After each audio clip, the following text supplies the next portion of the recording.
Hello, everybody, and welcome to the Real Estate Daily with the House Heroes. My name is Troy, and today we're going to go over the hot topics of the news in real estate, mortgages, as well as housing. Today is Monday, the last day of the month, February 28th, and we've just seen quite a lot happen over the last 72 hours. We know that there's the issue with inflation, and because of the war, we're seeing inflation even go up further in gas prices and energy prices. And then, of course, the war itself that has kind of lingered on a lot longer than I think that the Russians had expected. And because of that, it's caused a lot more of the world to be against the Russians, and just keeps piling it on. So before we get into the war and some of the financial issues that have caused and created from it, let's go ahead and hit the very first topic and news story here. It's CNBC. And this is a very interesting article. Today, they came out and said the average mortgage holder has a record $185,000 in equity. This is very, very interesting. For most people out there, they look at this and they just keep going on. They'll make their monthly mortgage payment regularly. They don't really care because the fluctuation of the housing market, one minute you can be up 200,000, next minute you can be up 150. Either way, I'm just going to keep living under the roof and enjoying home ownership. Other people, though, look at it as somewhat of a bank account where they see $185,000 and they now say, okay, can I pull some of that out and then can I use it either to upgrade or remodel the house or buy toys? And this is actually what happened in 2007 and 2008, causing some of the mortgage crisis. And because of that, I hope that the banks really get to understand that this is something that you probably wouldn't want to do, or at least make it available. HELOCs, those are home equity lines of credit, or cash out refis, which means I refinance my house, and with that, I pull money out. Now, if I look at a HELOCs are just basically lines of credit, meaning I have a line of credit. If I use it, fantastic. It will cost me, interest rates up in the 5s or high 4s.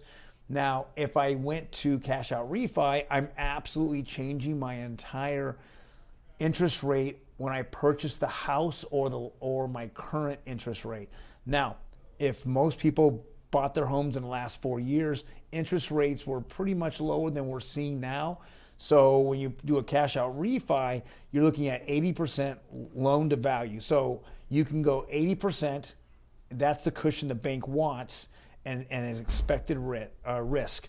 Then anything between what you owe and that 80% ceiling is what you borrow from. And because that your home had, let's call it more than 80%, then that risk is greater, so they're going to raise the interest rate on you. So it absolutely is a kind of a double-edged sword. If you want to take out cash out refis, your interest rate will typically go up, especially if you purchased in the last 4 years, and it goes up significantly. It goes from, and most people got it in the 2s, maybe low 3s, into the mid 4s.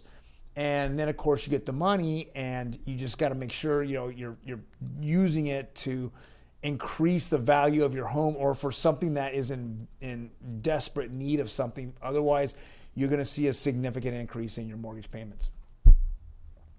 Next article here, it goes with the war here, and we're seeing that as the war continues, more and more countries, and it started with Germany, they have taken the financial system called SWIFT, and now they're shutting down that, or they're disconnecting it away from some of the Russian banks. So what does that really mean?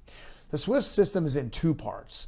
First part is communication, meaning if I wanted to wire money, then it would know immediately that the money was what wanted to be wired from point A to point B. Second part of the system is that the actual movement of money. The unfortunate part is that the communication or information is being sent, and it's being faster and faster now, but it's about 10 to 30 seconds. But the actual movement of money takes days, and it takes 3 to 5 business days. And because of that, converting, moving money from one bank to the next is now being cut off to the Russians. And so it just makes it harder and harder to convert money from, let's call the rubles, which is the Russian native monetary, to dollars, which is the world monetary system, or monetary dollar, or monetary monies. And so because of that, it's really causing this kind of chaos. And I know that there's been some bank runs out there in Russia.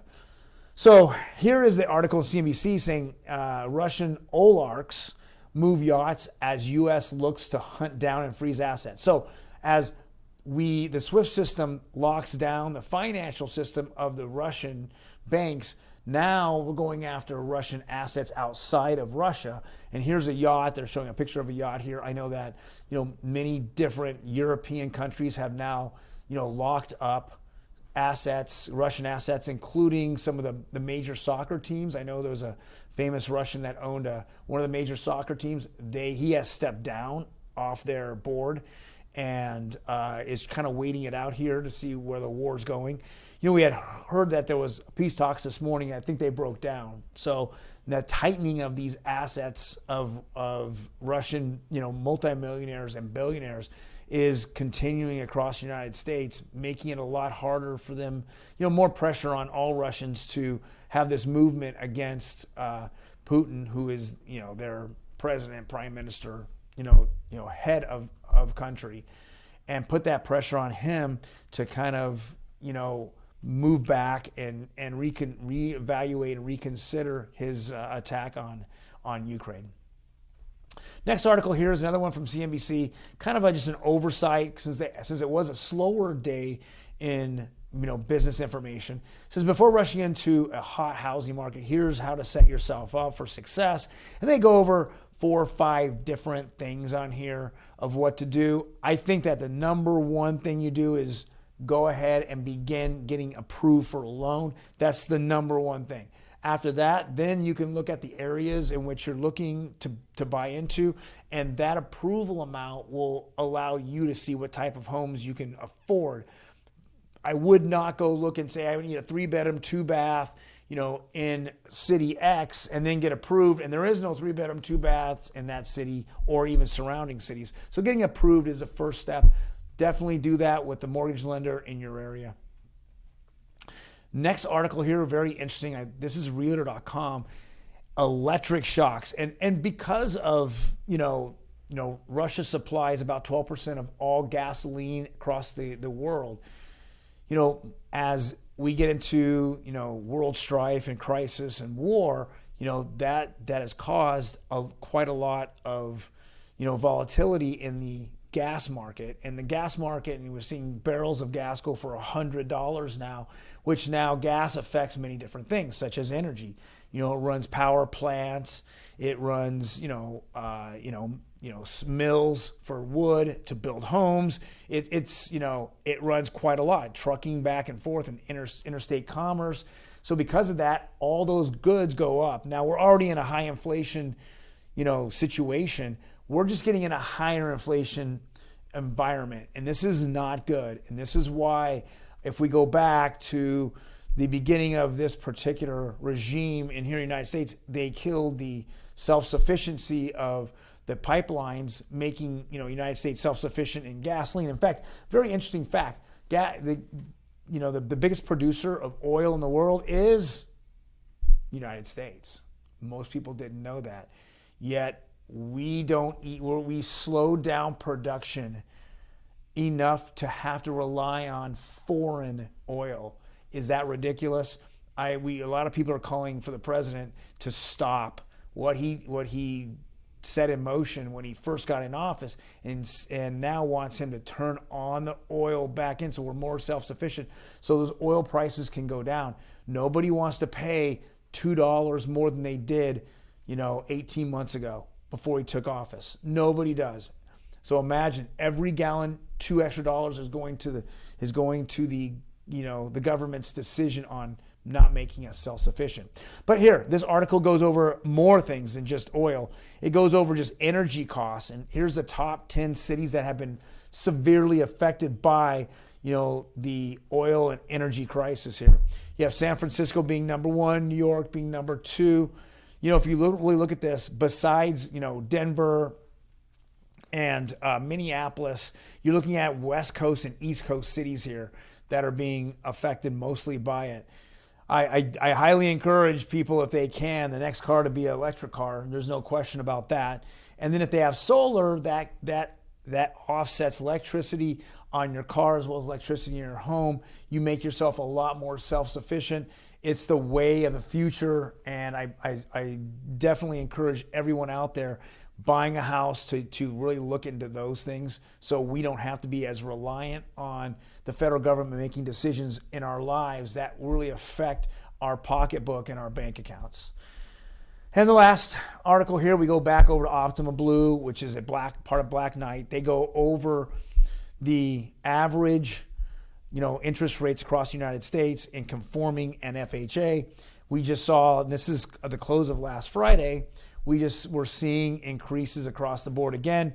Not so much on the 15-year conventional and not so much the jumbo, but we're looking at just regular conforming conventional loans gone up a tick. Not very much, but a tick. But we definitely saw the 30-year FHA jump here. It's at 255, or let's round to 0.426.